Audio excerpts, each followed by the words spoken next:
Isang magandang araw sa lahat at eto na naman tayo at magluluto tayo ng panghapunan naman. Nakaredy na yung mga kakailanganin ko, yung milk, green beans, yung chicharong baboy, sweet potato, yung carrots, chayote, at yung banana or yung saba. Napakadali lang ng recipe na to. Maliit pa ako, alam ko na tong recipe na to, kaya lang nga, hindi ko talaga alam kung ano ang tawag sa kanya, no? Natikman ko lang naman to dun sa mga lola, no? Kadalasan kasi, ito yung isa sa handa nila pag may okasyon, no? Instead of chop suey, parang ito yung Tagalog version ng chop suey, no? Kaya lang medyo nalalayo pa rin sa chop suey kasi meron tong gatas. Dito kasi sa amin, yung mga tinatawag na Tagalog, no? Isa talaga to sa isinasama nila sa putahe nila pag may okasyon. Ito yung pinaka gulay nila na niluluto, no? Kaya nung maliit ako nung natikman ko to, nagustuhan ko. Syempre nung lumaki-laki na ako, alam ko na kung paano lulutuin. Syempre pag gusto mo yung isang pagkain, matututunan mo talagang lutuin. Alam nyo ba guys, wala akong pinagtanungan kung paano lutuin to. Kasi nga, madalas nga to nasasama sa handaan, no? Itong putahin na to. Kaya syempre, pag nakakain mo yung na madalas, may isip mo na kung ano ba yung mga sahog ng isang recipe. Ang problema nga lang talaga guys, never ko talagang nalaman kung ano ang tawag sa ganitong klase ng putahe. Kaya guys, kung alam niyo yung pangalan nitong putahe na to, pwede po kayo mag-comment down below at sabihin nyo naman sa akin kung ano bang tawag dito sa putaheng ito. So guys, bali ito na, hiniwa ko din. Kumbaga, ang paghihiwa nito kailangan nakaayon dun sa lulutuin mong putahe. So, lahat medyo uniform, kumbaga, pare-parehas yung klase ng paghihiwa ko dito sa mga gulay na to. At ito na yung pinakalas na hihiwain ko tong saba. Pag ito talaga niluluto ko, kailangan marami. Kasi nga, favorite to nung kids ko, tsaka nung hubby ko. Kasi, ewan ko ba, kahit ako gustong gusto ko to, kasi nga, masarap. Pero pag ito yung niluluto ko guys, kadalasan hindi na ako makain ng rice. Kasi ito pa lang talaga, busog ka na. Sa kamote pa lang at saka sa saba, talagang mabubusog ka na.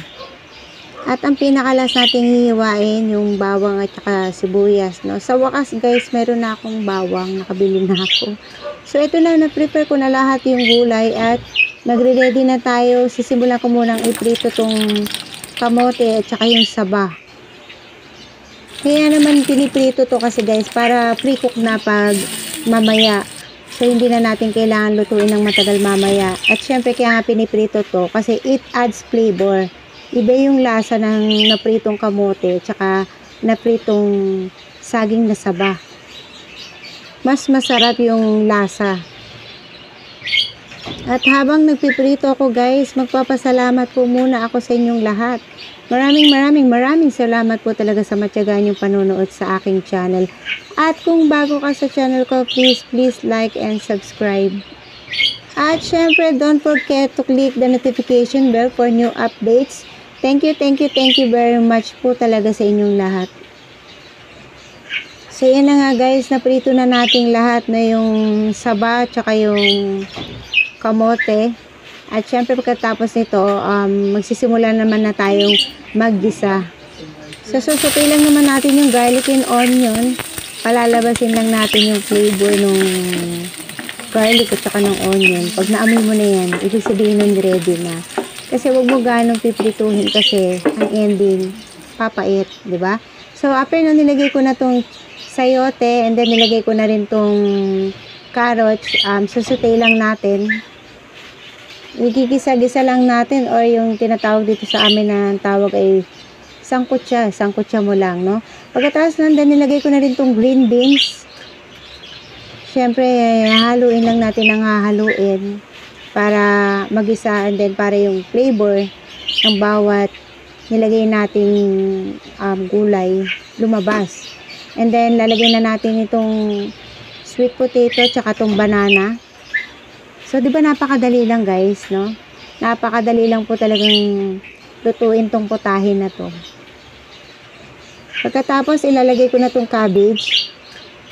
Di ba napakadali lang ng proseso na ginawa natin. Puro ginisa lang natin ng ginisa lahat, no? Halo-halo lang talaga yung pagluluto nito. And then, syempre, nilagyan natin ng konting water. Pero yung water, nakadepende na sa inyo kung gaano karami. At syempre, ito yung ating isasahog, yung chicharong baboy.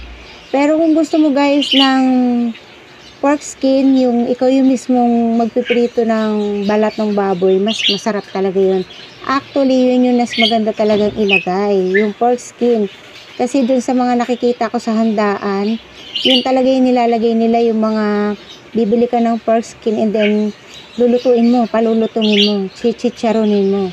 Pero dahil medyo nagtitipid tayo at nas convenient ilagay itong chicharong baboy dahil ready na, ito na yung nilagay natin. Lalagyan na natin ng pampalasa. Siyempre, lalagyan na natin ng salt and pepper. And then, lalagyan natin ng umami seasoning or yung bechin or yung sa MSG. So, nas kilala sa MSG, no? Yung tak, di Ajinomoto, no? So, yung mga ganito guys, it depend on your taste. Siyempre, nakadepende na sa kung gaano ka-alat, no?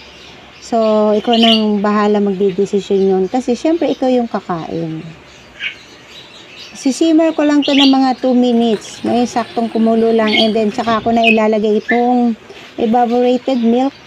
Ito yung magpapakreamy ng ating niluluto. Yung magpapabigay ng linamnam dito sa ating ulam.